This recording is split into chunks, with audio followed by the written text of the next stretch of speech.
Hello, and welcome to another exclusive interview as part of the Excellence series, where we dig into life, see what we can find to become more excellent through clarity and action. My name is Scott Kokenauer, and I'm your host. So glad you've taken time out to tune in.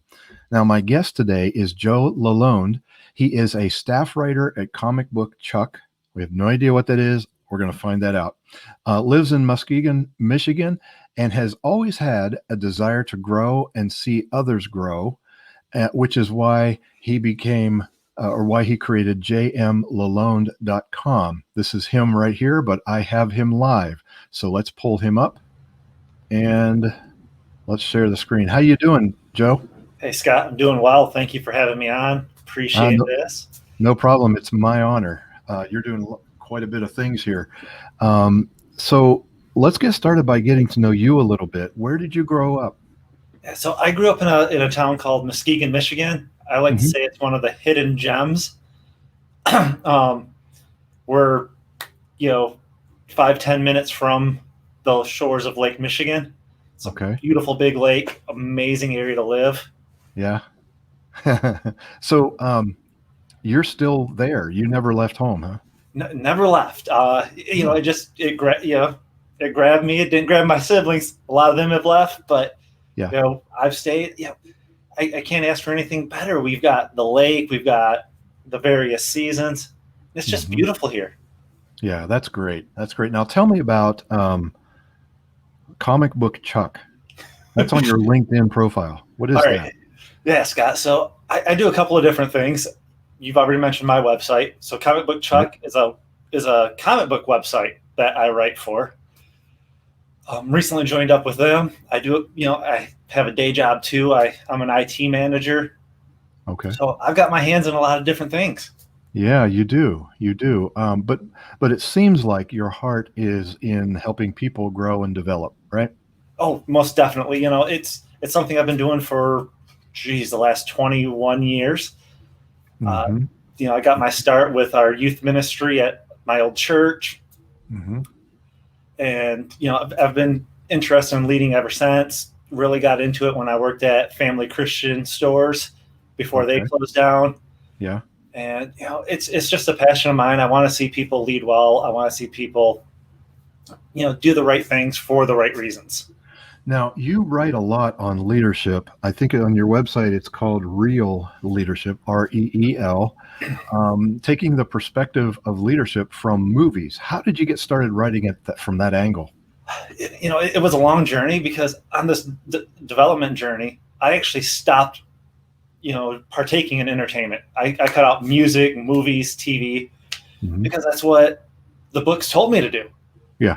And then one day it clicked in my mind. I'm like, wait, they're talking about stories and how you can grow from stories and, the hero's journey. And I'm like, wait, they're talking about the fables of, the tortoise and the hare and, the richest man in Babylon. And they're just stories. And then I'm like, wait, movies, they're just stories. And if we look at them through a leadership lens, we can take away the same kind of principles that we can from fables and nonfiction books and fiction books.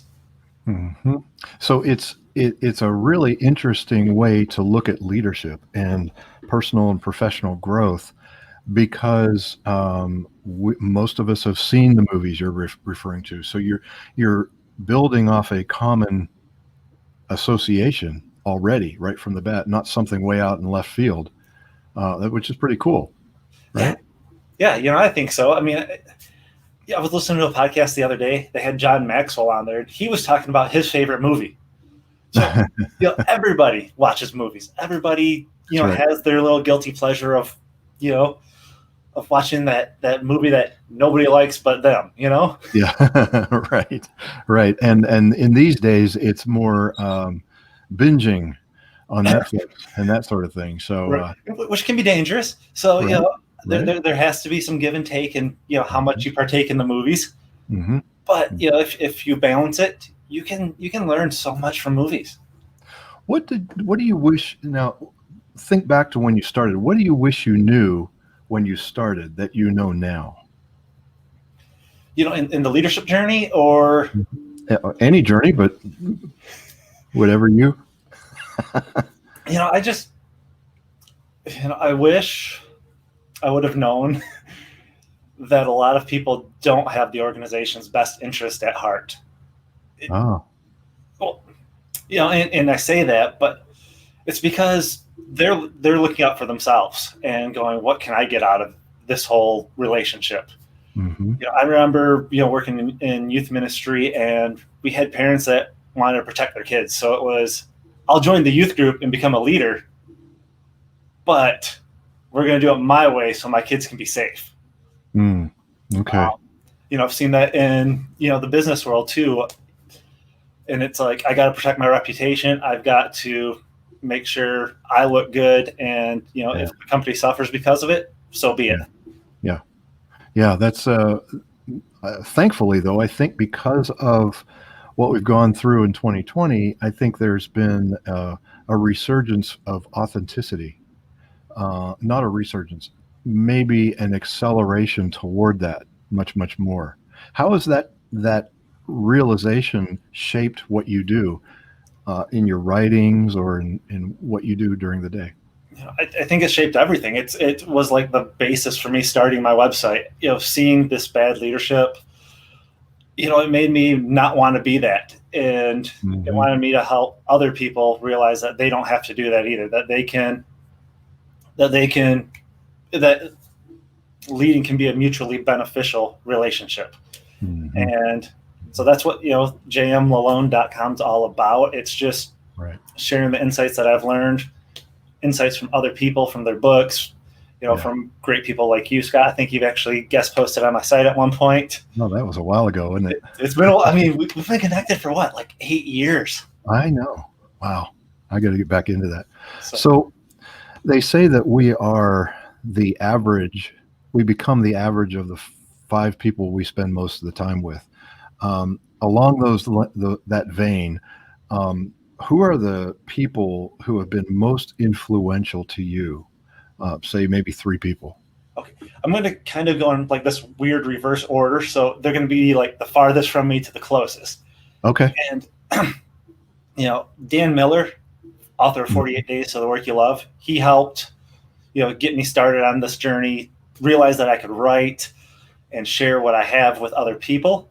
So, there's Dan Miller. He just helped me realize like my potential. The next person is my former youth pastor, Rick South. He was with our youth group for 25 years. He showed, resilience. He showed, the ability to change while you're leading, and just an ungodly amount of grace for people.